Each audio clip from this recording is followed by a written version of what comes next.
سلام البنات، لاباس عليكم؟ نتمنى تكونوا بخير وعلى خير في اتم الصحه والعافيه ان شاء الله. مرحبا بكم مره اخرى في قناه جوليا مغربيه.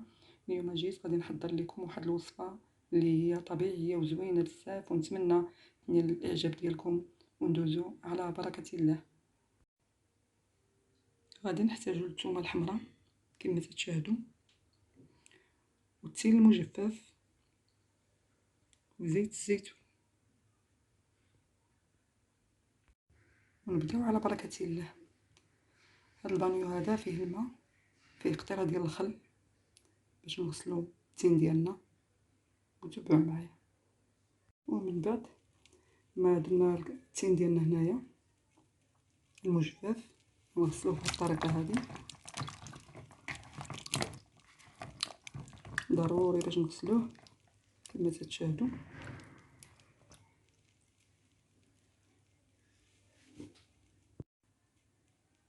ومن بعد ما غسلتو 3 ديال الغسلات، دابا غادي ندوزو باش نديرو هذا الكسكاس هذا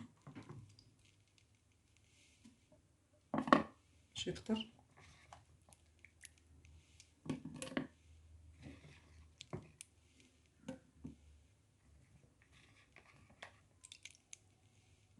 خصكم تغسلوه مزيان مزيان تيولي الماء بيض عليه. ومن بعد ودابا غادي نخليوه باش يقطر مزيان، وتبعوا معايا. ومن بعد ما نشت التين ديالنا كما شاهدتوا، فتحتو نصفين على هذا الشكل هذا، وقشرت الثومه على هذا الشكل هذا. ندوزو على بركه الله. غنعمر على هذا الشكل هذا ونشد على هذا الشكل ونكملو حتى الاخر، وتبعوا معايا.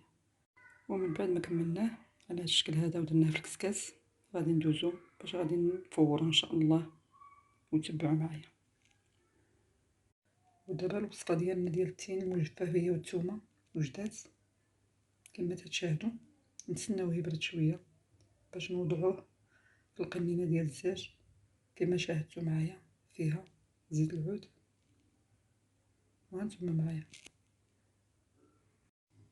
ومن بعد ما برد غادي نوضعو حبه بحبه في هذه القرعه هذه كما تشاهدوا. بسم الله.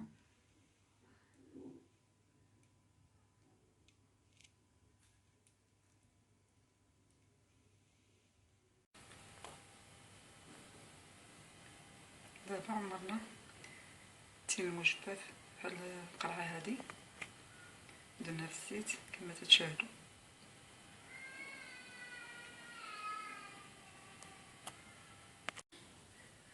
وهذا هو الشكل النهائي ديال الوصفه اللي شاركت معكم اليوم، ونتمنى تنال الاعجاب ديالكم.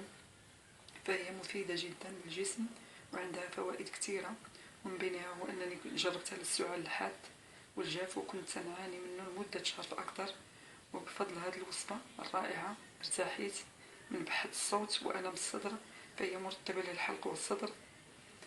وكما لا يخفى عليكم فوائد زيت الزيتون والثوم والتين لجسم الانسان وطريقه الاستعمال. هو اليوم صوبتها، غدا ان شاء الله غادي نبدا حبه على الريق يوميا.